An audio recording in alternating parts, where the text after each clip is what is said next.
magkakape habang nakatingin sa dagat. O diba? Ang ganda, no? Ang aga ko kasi gumising, akala ko may pasok ako. So 5:30 gising na ako. Yung pala, wala naman pala akong pasok.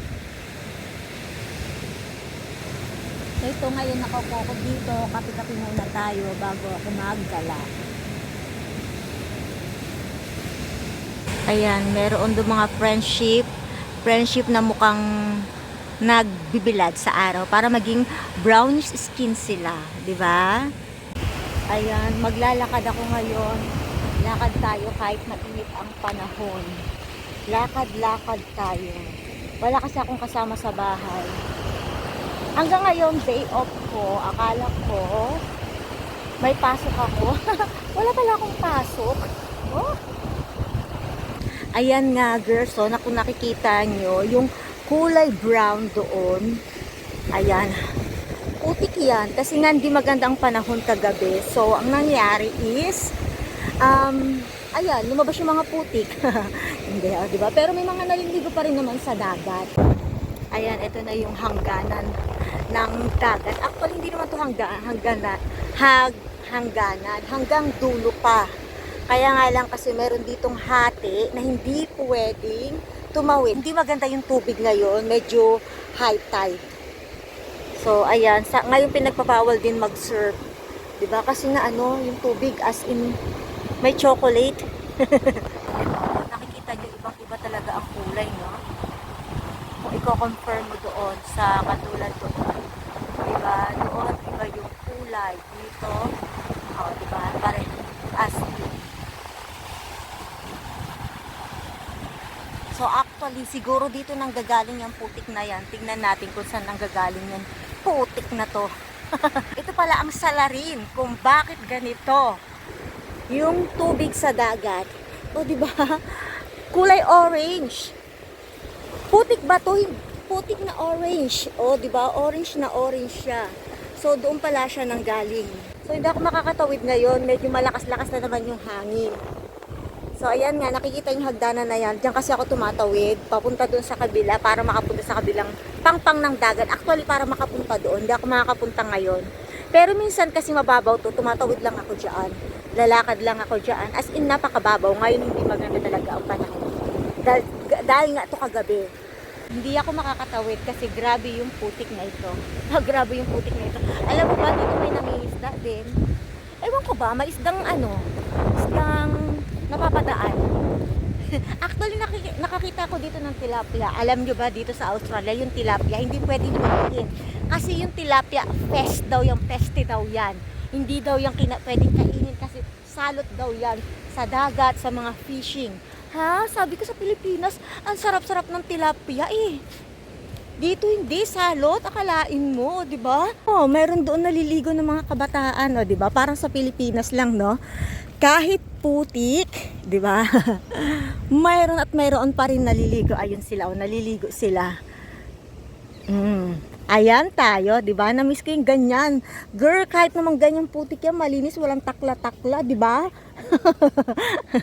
So, ayan, balik na tayo sa sa ibang naman, destinasyon.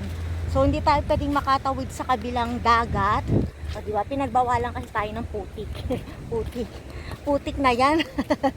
Hindi, so doon tayo pupunta sa kabila naman. Ayoko magpunta sana ng shopping center. Gusto ko is maglakad-lakad sa dagat. Kaya lang, hindi ako makapunta sa kabilang pampang. Ayun nga, dahil may putik. Diba? Dito kasi malinis yung tubig.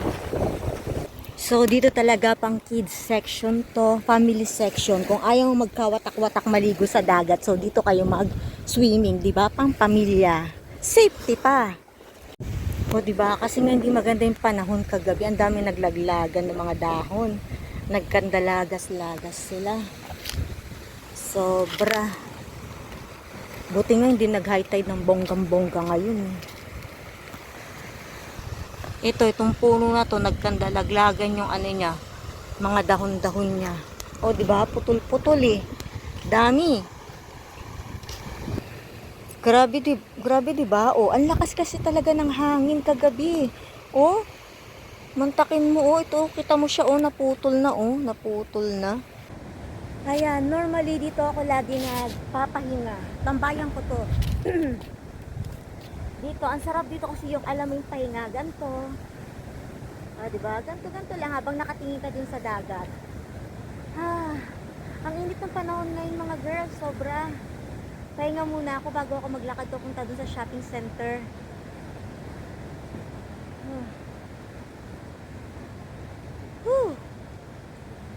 Ang init.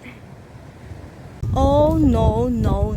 Oh, diba? Sabi ko sa inyo. Oh, baka ito tinamaan to ng kidlat, teacher. Hindi, kasi kung tinamaan to ng kidlat, diba dapat madededo itong pan. Ay, ang laki talaga, oh, natumba, oh. Nangyari yan kagabi, kasi nga ang lakas ng ulan kagabi, non-stop yung kidlat, non-stop yung kulog. Yung bahay namin, alam nyo ba? Yung loob ng bahay namin, nakala mo meron nagpicture taking dun sa loob. Ang sobrang liwanag dahil sa kidlat. Grabe. Kita mo ito girls, oh, naputol na. Ang taba-taba ng branch niya, pero naputol sa lakas ng hangin. So, tanghaling tapat na. Alas 12 na pala dito.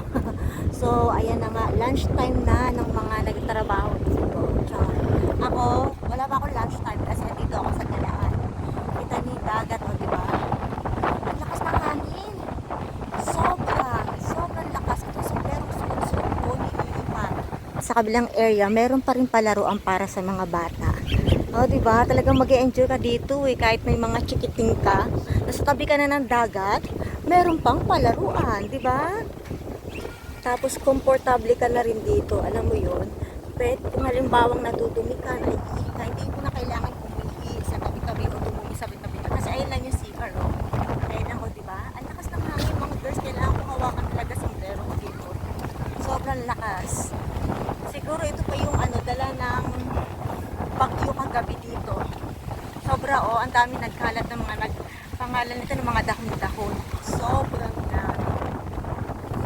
Parang di ako makalakad sa lakas ng hangin. Mabigat sa katawan yung hangin. Ang dami din magaganda ditong mga apartment. Diba? Sobrang dami. Marami talagang turistang nagpupunta dito araw-araw. Parang bala kong pumunta ng ng grocery kasi nakalimutan kong bumili ng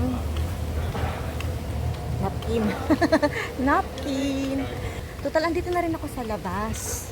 Diba? So, lalakarin ko lang din naman. Malapit lang naman dito yung yung grocery. Kailangan ko kasing bumili ng napkin.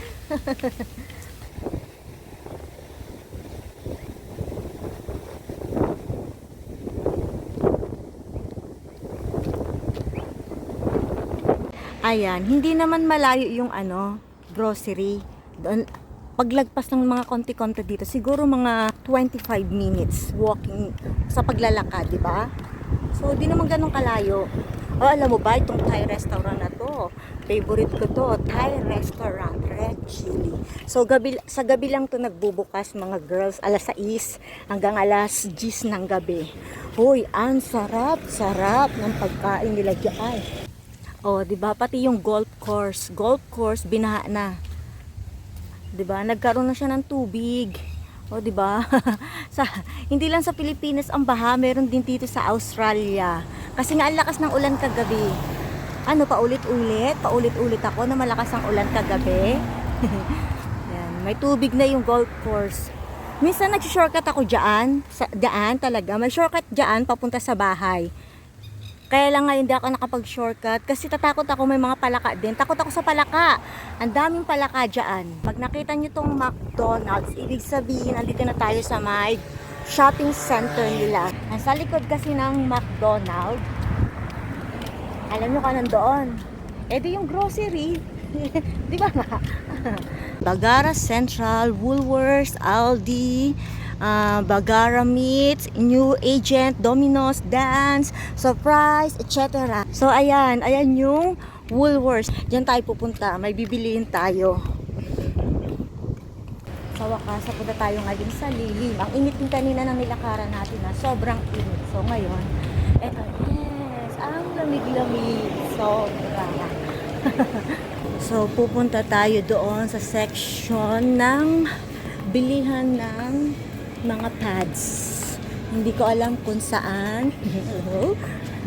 Pero hanapin natin. So, ang sarap dito. Gusto ko dito. Ang lamig-lamig. Okay. So, dito tayo pupunta. Section 10. So, ayan. Tingnan natin kung anong bibilin natin dito. So, pili tayo ng medyo mura-mura lang. So, ito na lang siguro $2. Tsaka, syempre, ito din. Ito. Gusto ko itong blue. Diba parang mauubusan, no? So, ayan. Nabayaran ko na. Diba? Ito yung sukli. Ayun nga. Kanina naghanap ako sa grocery ng inumin. Sabi ko, nauuwaw ako. Tapos, naalala ko, meron pala akong tubig.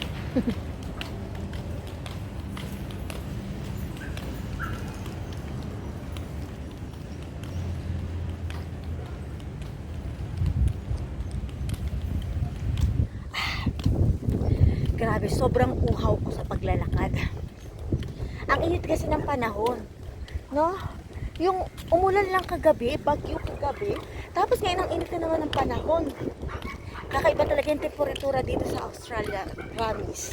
2 years na ako dito pero hindi pa rin ako nasanay. Kasi bago kasi yung panahon eh. Alam mo yung kasi sa Pilipinas, di ba iba yung panahon. Sa Pilipinas, iba yung init. Kaya ko yung init. Sa Pilipinas, dito, sobra iba yung atmosphere ng init nila. Talagang sunog ka talaga as in. Kaya nga uso dito, di ba yung mga skin cancer. Thank you so much guys sa panonood ng aking serya dito sa pagbablog. So tapos na ako mag-vlog ngayon, uuwi na ako ng bahay. So hopefully nagustuhan niyo yung pagbablog ko. Huwag niyo sana kalilimutan mag-like and subscribe. Ayun lang, bye bye!